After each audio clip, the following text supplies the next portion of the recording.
Now we shall be assessing the contributions of ministers under the current administration and asking the tough questions. Are they truly fit for the portfolios that they hold? President Bola Ahmed Tinubu's cabinet reshuffle earlier this year signaled the desire to realign leadership with national priorities. But beyond the optics, has this reshuffle translated into real, meaningful impact? Are these ministers driving transformation, or are they simply just occupying seats? Joining us for the discussions this morning is Honourable Shadrach Udugbai, development worker and political analyst. Good morning, and thank you very much for joining us. Good morning. It's a pleasure being here. Thank you. The pleasure is mine. Great to have you. Nigeria's ministers are tasked with steering critical sectors: education, finance, health, regional development, and more. But when we look at the outcomes, the question that comes to mind is, are these ministers delivering on their mandate? So first of all, let's get a general overview of how you think these ministers have performed post-reshuffle. Very frankly, I'm not able to see the kind of energy I expected, because many of them have delegated their duties to play politics. For me, many of the policies and programs that they have churned out have been a mere reflection of the desperation of the president in winning elections in 2027. It is practically not anchored on the principles of good governance, neither is it anchored on the tenets of democracy. We will go around each and every one of them, but to a large extent, I have not seen the kind of political pragmatism that the man had promised in his renewed hope agenda. We could talk about the way and manner that they have carried out their duties. First of all, many of them do not even have the requisite capacity and the skill. Many of them may be able to charade elaborate CVs, but these CVs are not translated any meaningful development. And they will seem relatively close that the policies that the man had promised in his renewed hope agenda, there was a clear dichotomy when he came into office, because his agenda has now been critically tuned towards increasing taxation, generating more revenue for federal government and the state government, while leaving the people at the mercy of nothing. And many of these things are anchored on the intention to further the policies practically impoverish the people the more, while making political leaders and masters enormously rich, big, bogus, and financially buoyant. And if you go across the sector, is it from works, you can see the humongous resources that is deployed in the construction of numerous roads and bridges across the federation. And all of these things people together, does not. When you put all this together, it does not meet the cost, because money is being thrown at problem. We see many of them wanting to siphon resources, putting money into where the project does not retain the cost, nor does it convert the cost. If you go to education, we saw the man first of all took away all the subsidies in education. After taking away the subsidies in education, school fees skyrocketed from about 30-something thousand and went to about 80-something to 100,000. And all of a sudden, he went through the back doors and introduced NER fund, a loan that people can borrow to pay their school fees and pay back after they graduated in a country where there is no job. And the challenge for me is enormous, it's irritating.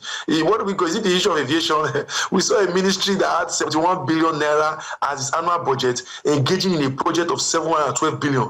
And that 712 billion innovation Mauritania Mohammed Airport did not go through scrutiny, did not go through legal process. The act was not endorsed, was practically done in one corner, being funded by a Chinese loan under the guise of subsidy.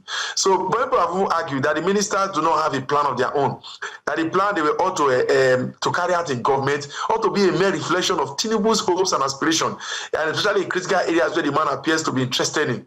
But it does not materialize to anything meaningful. What we've seen is just theatrics, propaganda. Even if you talk about the Ministry of Youth, at least I was operating to meet with him the other time, the only thing that the president promised in time past was Nigeria going to have a youth confab, and that youth confab will give an ample opportunity for the youth, irrespective of political affiliation, to come across to engage and make meaningful contribution. The youth confab as of today is still a mere illusion, and that goes a long way to tell you that I can't tell very clearly if this government has the right peg in the right tool. To make matter worse, they brought a charlatan, I dare say, to be minister of the FCT. The man has totally led to the comatose of that sector. Whether you like it or not, just recently we also saw that many has failed. But first of all is the issue of security.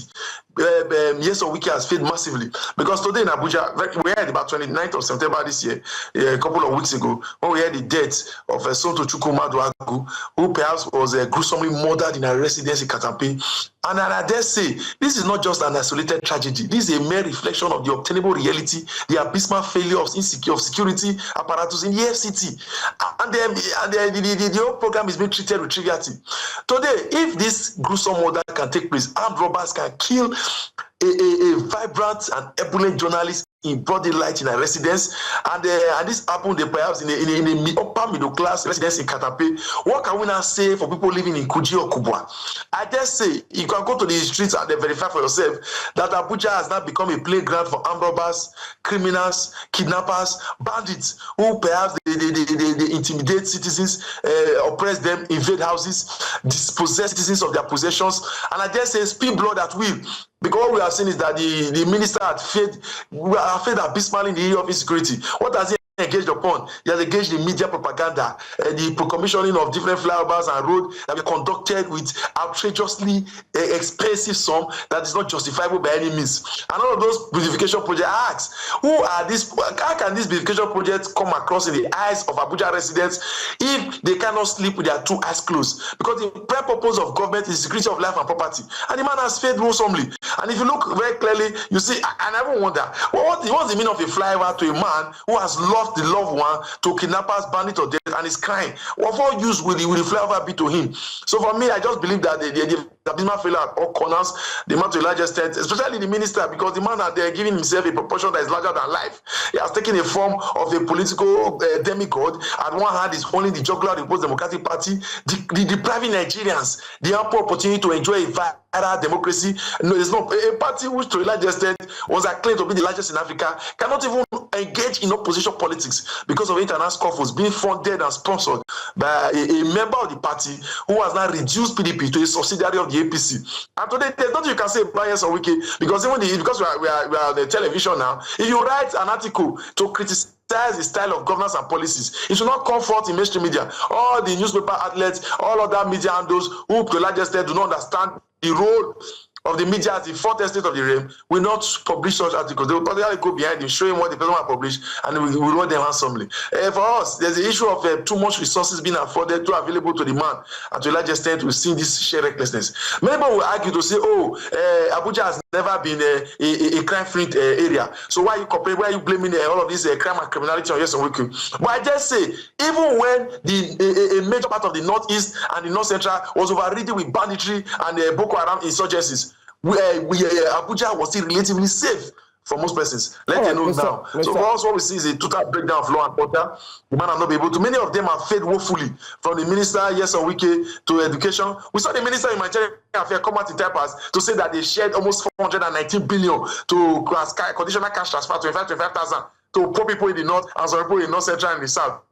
And they are going to share another 56 billion. And I say, what kind of senselessness is this? Where exactly in the world has anybody combated poverty and poverty by putting money in the hands of citizens? For me, it's irritating. It shows the high level of cluelessness and ineptitude on the part of this government. All of the ministers, there's really no one I can say is doing well, or people will say, let us identify it. Mr. Udugbai, I mean, you've expressed your grievances, especially looking at how the performance indicator of these ministers is going. But let's look at the lists. We do have some names. Quite agree that at the start of this administration, it seems like some of the ministers, permit me to use the word, were hungry to show working. But currently, going to the third year, we're starting to see some ministries becoming so quiet that you wonder if they're actually still in existence. But permit me to ask, first of all, by reading through a few names. For instance, the Minister of Solid Minerals and Development, Honourable Dele Alake, we haven't heard anything in a long while, even though there were statements that Nigeria would recover and make some money from that particular ministry in terms of solid minerals and the likes. We were waiting for the framework, which was equally announced, but we haven't seen anything up until now, and we're in the month of September. Heading towards October, heading towards December very, very soon. We also heard of the Minister of Youth Development, Honourable Yodele Olawande. There was supposed to be a youth confab in February this year. And so far, so good. There's been no talks about the youth confab anymore. It seems everything has suddenly died down. But I'm just highlighting some of these things from a few ministries. If I tend to go through all the ministries, I'm sure we do have some of their plans, their communique, which we haven't seen any blueprint up until now. But in fairness, can you highlight some of the ministers you think are doing well? I know you said the FCT minister what concerns breach with livelihood and safety, some would argue with you that the FCT minister has shown working. Mr. Project. Exactly. I beg your pardon. So please tell us, which minister do you think is doing well? No, you see, the truth is this: these ministers are just a mere reflection of their principle. Bola Ahmed Tinubu is genuinely not interested in good governance.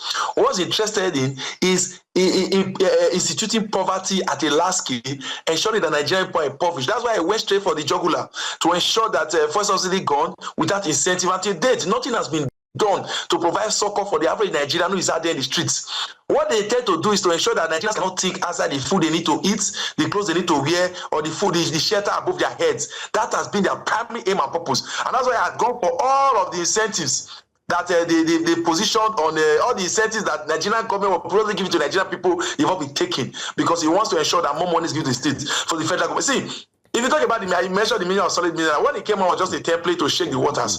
Because many of us, it's on two sides. It could be that the man, one or two of them, may have genuine intention to actually create change. But there's nothing a minister can do without the assent or consent of the president. The president has to minister to it. He has to provide the opportunity for the minister to carry out his plans, projects, and programs for it to see the light of day. But when this body language of the president will ask, what exactly is this policy contributing to 2027? How many votes will this gather for us? Once the policy does not anchor on getting votes for Bola Ahmed Tinubu or does not aid his political manifesto or political propaganda, he's practically shoved in his side. He spoke about the minister of his I met with him sometime last year. We spoke extensively about the issue of the youth confab.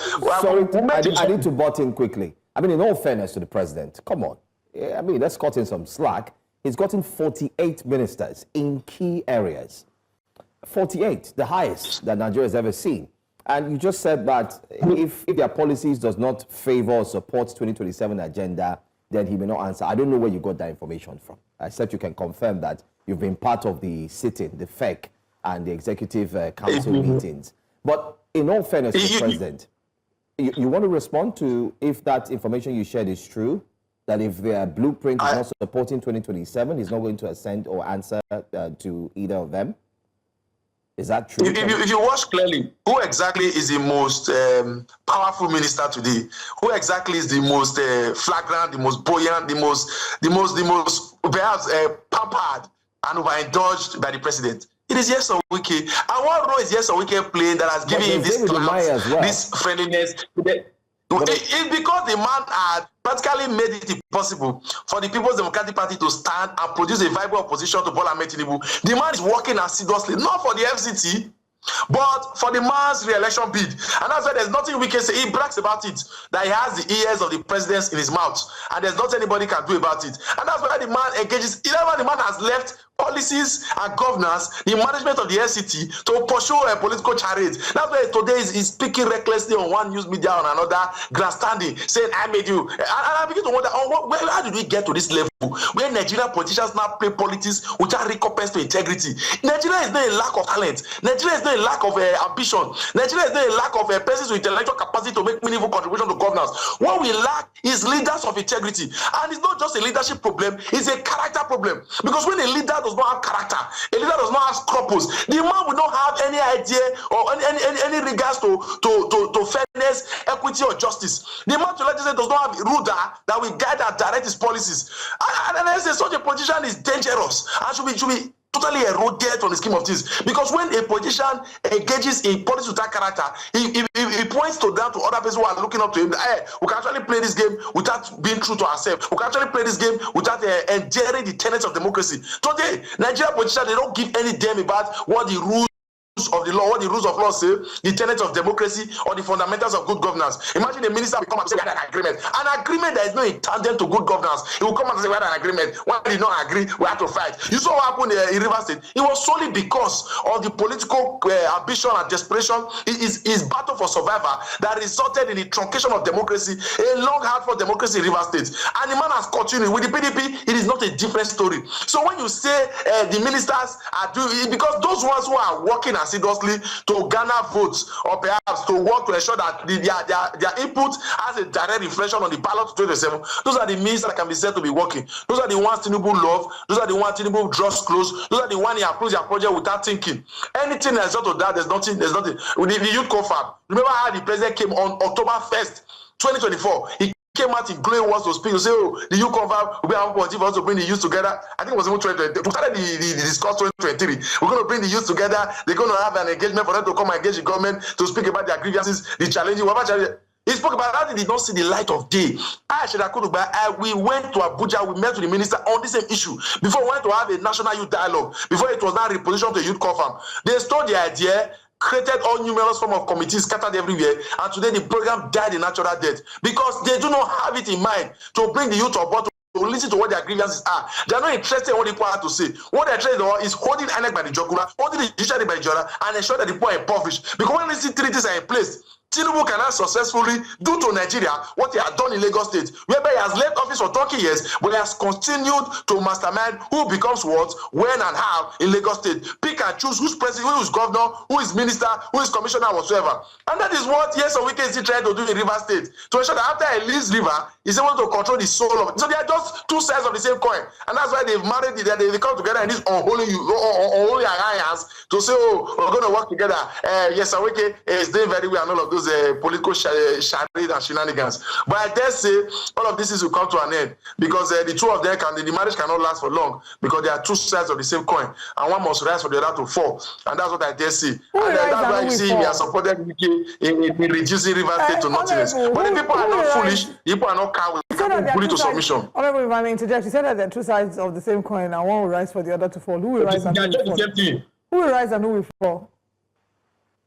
Of course, when Tinubu emerges in 2027, if Wike desperately sacrifices all of his all to control Tinubu will not have to retire Wike. And I dare say, you can take my word to the bank, save it. One of them must fall for that to rise. But if Wike senses that Tinubu cannot be trusted, you will see him fight tooth and nail to kick Tinubu out of office. This thing can go somewhere in any distant time because Wike is happy now because he had used Tinubu as a weapon to fight the article. He said, I made sure he failed. And imagine a man who swore by oath, who came out in public domain to say, if I lose in this convention, God will not forgive me, I will support you. And eventually went to mobilize other governors, many of whom didn't even know their left from their right. And they supported the man is fighting for his own personal ambition. How many of those G5 governors are doing well today? How many of them are Tinubu's governor? He just used them as a feed for cannon folders and he got what he wanted. And Tinubu is looking at him, as long as this man is being useful to me, let me continue to put him in good places. But even the man now is turning to be a political liability because many of his utterances are unguided, many of his press statements are totally unwarranted, unneeded,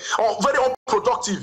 Because the man has really said, okay, once the strategy they have proposed, he said, I will hold Labour Party for you, I will hold PDP for you. Those two persons who contested with you under the platform of the PDP and the Labour Party, they won't arise. None of them will ever get a platform in 2027. So practically, whether Nigerians like or they don't like, there will not be any opposition for them. There will not be any option in 2027. They will have no other say rather than to vote Tinubu. And that's why you see Yes Wike work very hard, work assiduously hard to ensure that he puts both parties on the ground. But we thank God for Alhaji Atiku Abubakar, who to a large extent was able to hold the group by the horn and mobilize some of supporters, and they found their way into the ADC. Today, it is ADC that just got into prominence years ago. They are not doing opposition in Nigeria to show you how debased and are criminal. This is their political tactics and strategy are turned into. I get your point. I mean, thanks. I know in all this conversation, it seems like you're really not happy about the FCT minister because most of your comments are tilted towards that direction. But I just want to bring us back to looking at the ministers. As a news channel, one of our creed is to ensure that we dig deep into the real stories and let Nigerians know what the truth is as regards just mere speculations. Because like our former guest who was here with us said, once people have phones, they are now journalists. Everybody starts talking and recording. But that's not who we are. Part of our tenets is to ensure that we bring the truth to the people. Let's leave the FCT minister aside in this entire conversation. I want us to focus on the ministers. So first of all, like I did say earlier on, I think we should cut the president some slack. Because as a leader, if Nigeria were to be a company, the president cannot handle everything at once. So what he's done is he has increased his cabinet, like I did say as well, the first ever 48 ministers. And a lot of these 48 ministers, he has given each and every one of them portfolios to handle. I just want you to look at it carefully, exempting the president from it, because the president will not do the job for them. They have to do their jobs. Do you think that these ministers have actually lived up to the billing? Or do you think, should the president get his second term, do you think he should still maintain these same ministers, or there needs to be another reshufflement? Because recall that the president had said while he entered office that he's going to have an assessment process where he would assess all the ministers, and he did it for once, and then there was a reshufflement. But we've not seen it done again. Rather, the assessment we see is the one they do on TV, where all ministers come and read through a written document of what they've done, of which many Nigerians have not seen. So do you think that these ministers merit and truly should remain as ministers if you look at the whole 48? Just a personal question. The first thing, like I tell people, how you come into office is more important than why you come into office. Many of these persons, they are political heavyweights, political giants who had worked assiduously in the re-election bid, of Bola Ahmed Tinubu, who engaged in one form of electoral, I would dare say by practice, because I do not believe personally that the man won the legitimate number of votes. So persons who are perceived to be political giants and masters, who can muscle votes perhaps, who will control large areas, they were the ones who were brought to Abuja to come and work as ministers.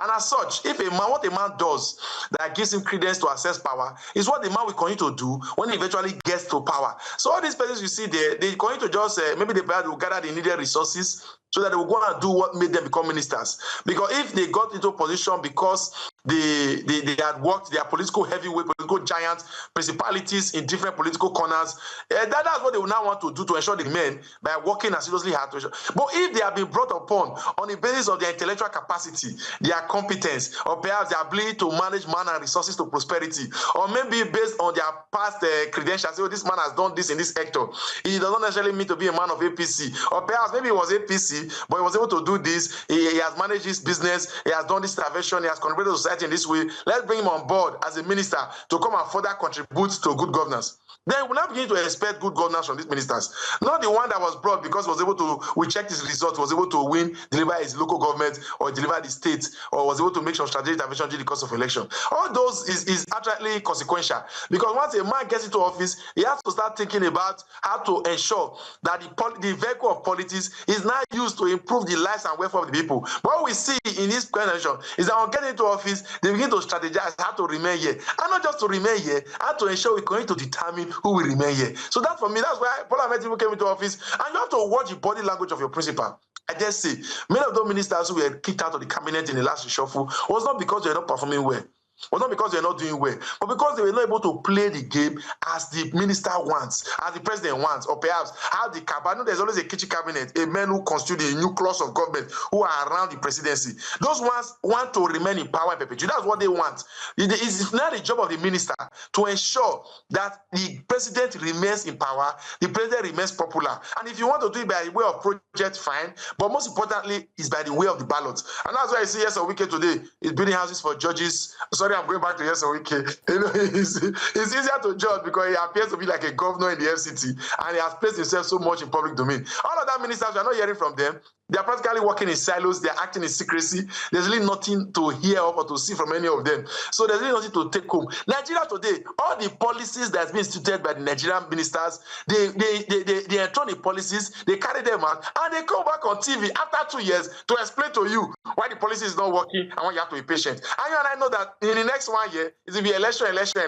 So that is to say, in the first 2 years of Bola Ahmed Tinubu, there was no policy that was instituted that reflected in assuaging the pains or meeting the yearnings aspirations of Nigerian people. Poverty increased, unemployment increased, insecurity increased, and I just said, so for me, they implement policies, they spend billions, they throw money at problem, and they come and explain to you why it's not working, why you should be patient. Insecurity is not patient. Insecurity does not have incubation period. The minute the Boko Haram strikes, we see the outcome. Poverty does not have incubation period. The minute the first subsidy gone, Nigerians begin to scramble for what to eat. People go to work, they spend more than half of their salary to pay transport. It does not have incubation period. Okay, bring in your measures to cushion the effect of our pain. They tell you it has incubation period. What a joke. You've talked about a number of things, and of course I can agree with you that the average Nigerian does complain about not feeling the immediate effects. But the government oftentimes has said that a number of these policies will take time.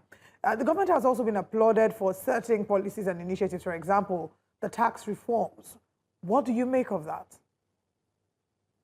The tax reform, as I told you before, is an ample opportunity to get money out of the hands of helpless, hardworking, and struggling citizens and give it to the Nigerian federal government and the state government to increase their political coffers, to ensure that the disparity between the very poor Nigerians and the very rich Nigerian political elite continues to widen. So that when you are very, very poor, if they give you 10,000 naira on the election day, you have no option but to vote.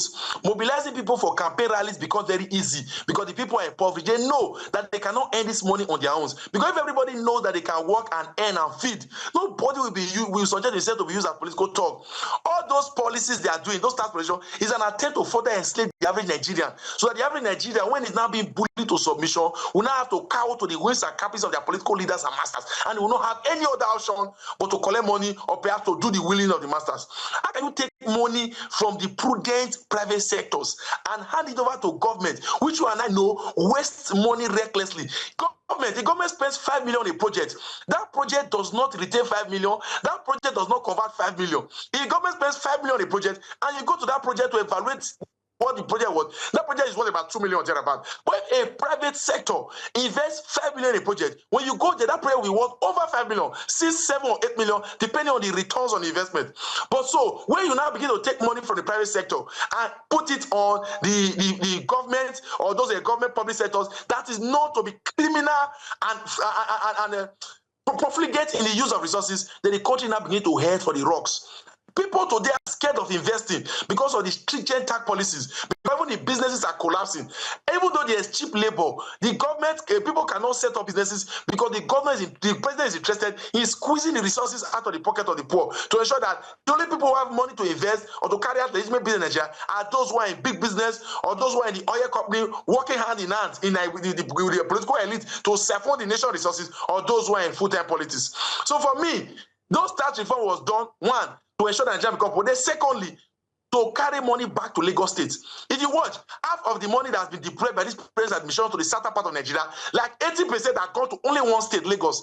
Is it the 30 trillion naira coastal highway? Now money would have been enough to build another seaport, either in the south-south or in the southeast. But no, because he wants to ensure that Lagos remains the financial, the economic capital of Nigeria, he's tying a road so that to ease the congestion of carrying goods, import and export from Lagos to the southern part of Nigeria or to the south or the south-south to make life easier, make sure that Lagos remains there. All of those policies that were rewritten in tax reform is to ensure that Lagos we're slowly running out of time. Share of the money. Mr. Udugbai, we're slowly running out of time, but I'd like you to watch this video where some of the points you've made about the borrowings, monies, and so on and so forth, even though we still, some part of us still feels that, whether we like it or not, the president has done what he has to do. He will not jump and do the job for the 48 ministers who have been appointed. But let's watch this video first, and then we'll get your final reaction as we look forward to wrap up this conversation. The economy is stabilized. Nobody is trading piece of paper for exchange rate anymore.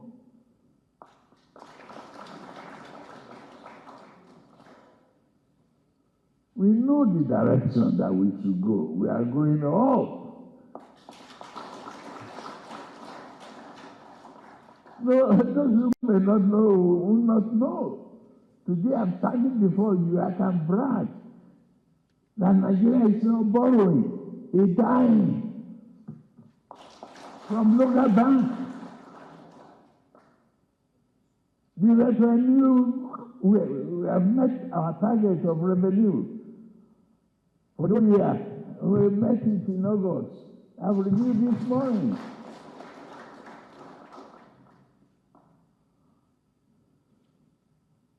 Non-oil. If non-oil revenue is going well, then we have no fear of whatever Trump is doing on the other side. So final words, Mr. Udugbai. There you have the president saying that no more borrowings.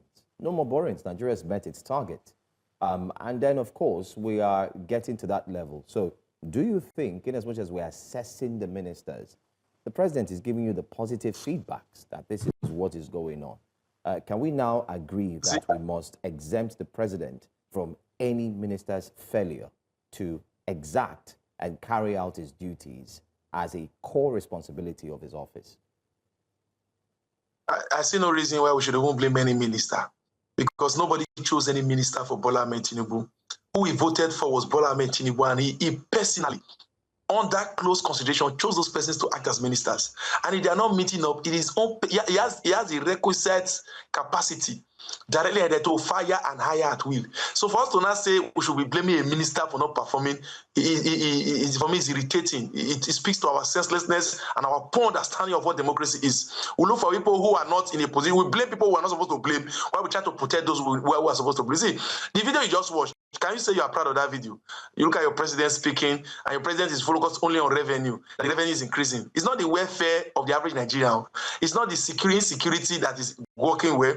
It's not employment. It's not bragging about jobs he has created. It's not bragging about the health sector that we cannot treat this, we cannot treat this. It's not bragging about the international best prices. Yes, we are not struggling with this country, what Nigeria was. It's not calling metrics of development.